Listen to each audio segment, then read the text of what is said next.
Ok, bueno, continuamos.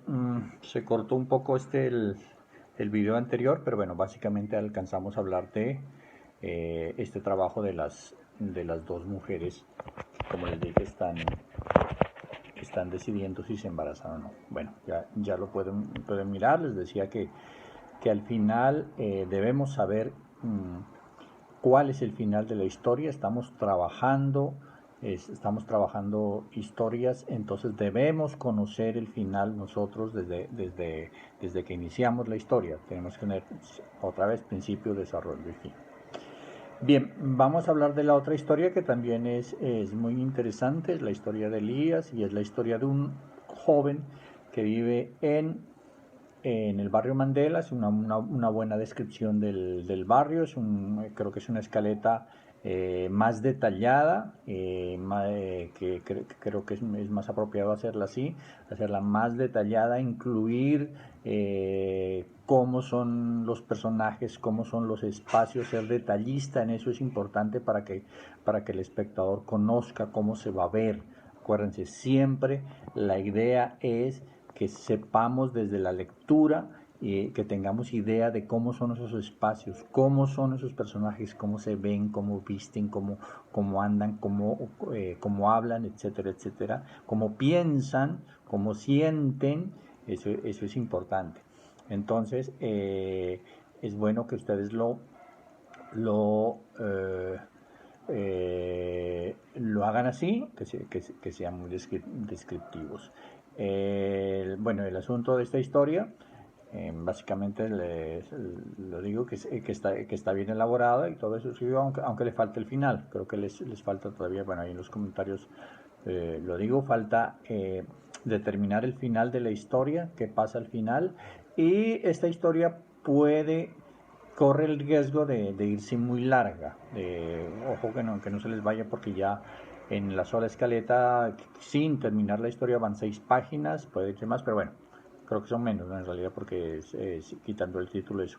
Entonces, bueno, yo creo que por ahora podrían seguir así, creo que van bien, pero bueno, con las anotaciones que les hago ahí, que hay que, cada vez que determinen un espacio nuevo, así sea cercano. Por ejemplo, si el chico sale de su casa y camina unas cuadras, hay cambio de espacio, por lo tanto hay cambio de escena. Lo mismo cuando hay cambio de tiempo. Hay una escena, por ejemplo, cuando que el chico les empieza a enseñar a bailar a unos niños y después pasa el tiempo. Ese paso del tiempo se determina con un cambio de escena.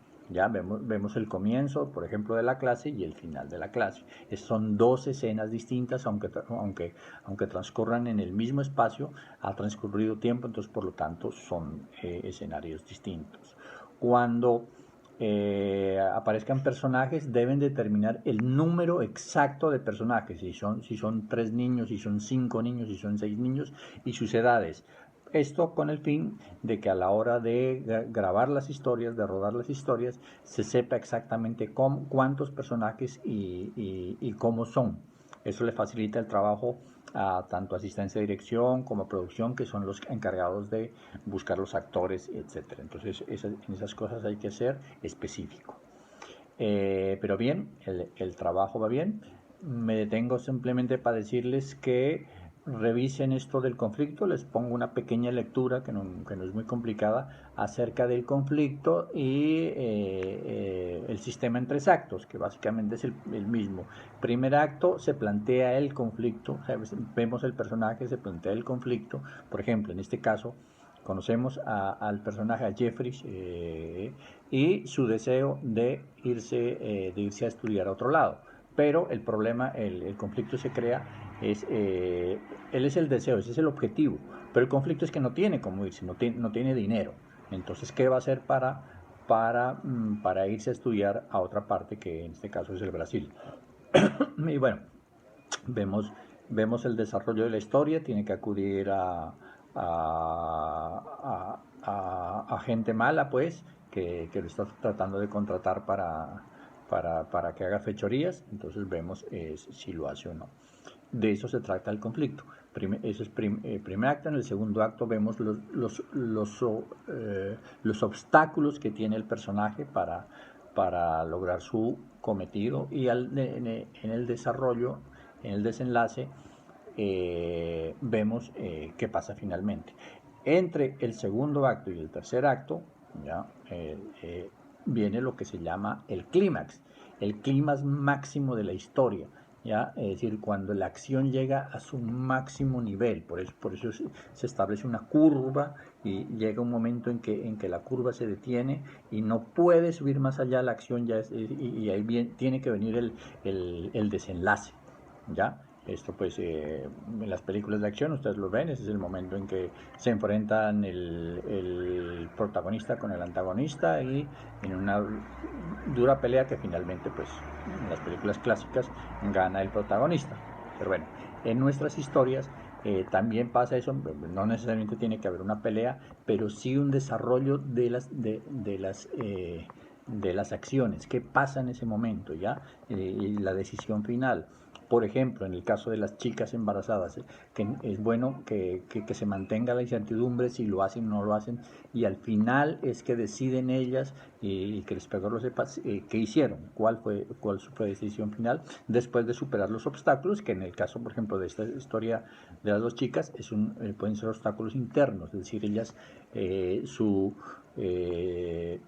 conciencia o su educación religiosa, todo eso lo que ustedes quieran, las pone en conflicto, su deseo de ser madres o de no serlo, ver que es su futuro, todo eso son los obstáculos que llegan a algún momento a que ellas tengan que tomar una decisión u otra.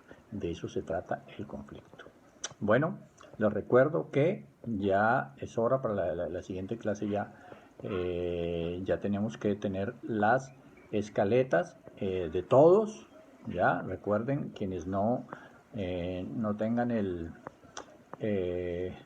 la suficiente capacidad de escribir, asóciense. Ya he visto que algunos se están asociando para que tengamos buenas historias al final, y que tengamos las escaletas para que nos dediquemos de aquí en adelante pues a mejorar los diálogos y todo eso. Manden sus escaletas, que ya esa va a ser su nota del segundo corte.